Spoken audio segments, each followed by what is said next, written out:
The Karrion Kross story is absolutely fascinating. Karrion Kross has been somebody that all of us have been talking about a lot in this world of wrestling. The build-up to WrestleMania was strong. The stuff that he was doing on social media was strong. But obviously, the wrestling world was completely changed when he showed up on the WrestleMania Recap podcast and, call it what you want, cut that promo, said what he said about what was going on with AJ Styles and Logan Paul and his predicament and why he felt that way. I mean, he got the entire world talking. I could not believe when I woke up on Monday morning and saw everybody talking about what Karrion Kross had said on the WrestleMania Recap podcast. And I go on Pat McAfee's show, and I didn't know it was coming, but they played the clip and said, "What about Karrion Kross saying what he said on your podcast last night, Sam?" And the whole world got to talking about it.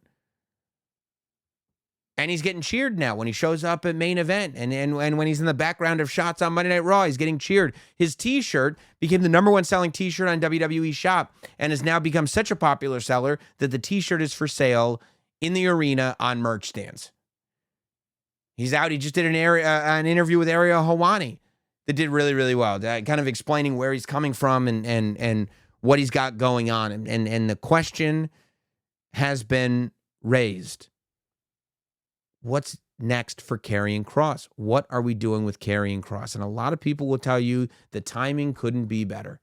Money in the bank, baby. Give Karrion Kross the Money in the Bank briefcase, and then boom, out of a rocket ship. Here we go. Sam, what do you think? They say to me. And you know what I say? I'm the biggest Karrion Kross supporter. He's been in this basement. He's been in this studio with me only a few months ago, talking that talk. I was sitting right next to him on WrestleMania Recap when he cut that promo that got this whole thing blasted off. I am not pro Karrion Kross winning the Money in the Bank briefcase. It's not the direction that I would go in. And I'll tell you why. Because there have been many people who didn't have a lot going on, but had all the momentum in the world because of fan support. There have been a lot of people who fans loved, but they just weren't getting that love shown on television. And the stories just weren't there for them. And then they win the Money in the Bank briefcase. You know, I mean, Dolph Ziggler winning the Money in the Bank briefcase. Many, many people winning the Money in the Bank briefcase in that way. And some of them cash in successfully, and some of them don't. But there are no stories that I can think of people who had not too much going on television, but then all of a sudden got this groundswell of support from fans.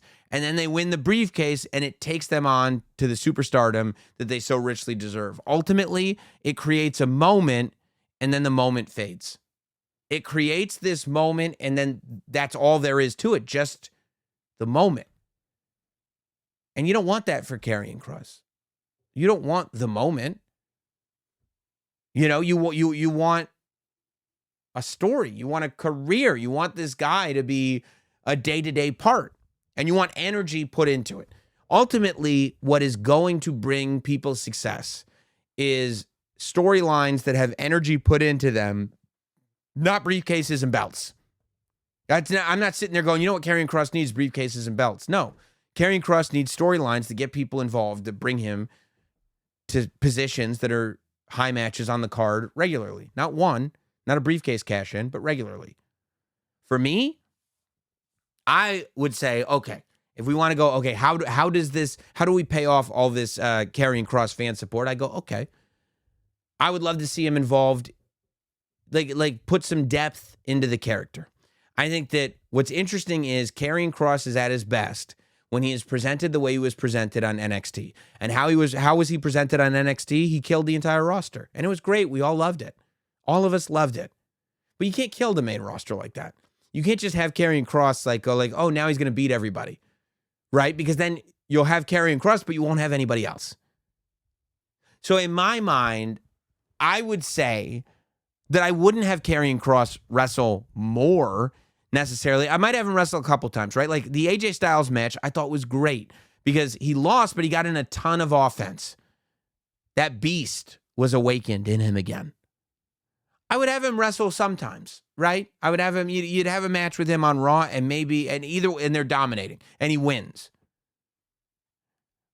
But ultimately, I think what you want is this idea that he was created by fans reflected in the story, meaning that everybody else has plans, but then Kross has this other plan. And you watch Kross have to manipulate to get things to happen the way he wants them to happen. And I think the idea of Karrion Kross having his own soldiers that are out here fighting his battles, and maybe it's not full-time members of a faction. Maybe it's just a system of favors. You're going to want to do this for me because X, Y, and Z. Kind of similar to what he did with The Miz, right? I loved that. When The Miz had no choice but to, or maybe there, whatever it is, there are people who fight his battles for him. And it's not until he runs out of options that he actually gets in the ring himself. But when he does run out of options and he gets in the ring himself, he annihilates people. And maybe Karrion Kross as a character has different goals. Maybe Karrion Kross's goal is not to win the Royal Rumble, be the WWE champion. Maybe Karrion Kross wants to have influence in his own unique way. And that's how you keep Karrion Kross, who kills everybody, out of the world title picture. Because if you have a guy who kills everybody in the world title picture, he's either got to win the world title or get killed. And either way, he's done. So keep him out of the world title picture, have him influence in his own unique way. Send soldiers out to do all his bidding. But the problem is that once you get through all those soldiers, once he runs out of options, if he does get in the ring, he's going to kill whoever he's in the ring with. And that's why it's almost like people are like, yeah, like I'm going to go after the people that Karrion Kross has working for him. But you almost don't want to leave Karrion Kross without options. Because you know that once you do, it's Dunsky. That's where I'd like to see kind of, if I were to develop something with Karrion Kross, that's kind of where I would go with it. I'd even say, it's not about briefcases and belts for me. It's about influence. It's about raw power. It's about ascending in a way that people don't see coming. It's about real power, not perception, real power. I want executive level power. I want the type of power that exists in the shadows, not the type of power surrounded by gold, not the type of power with a spotlight. Who's controlling the spotlight? That's the type of power that I want.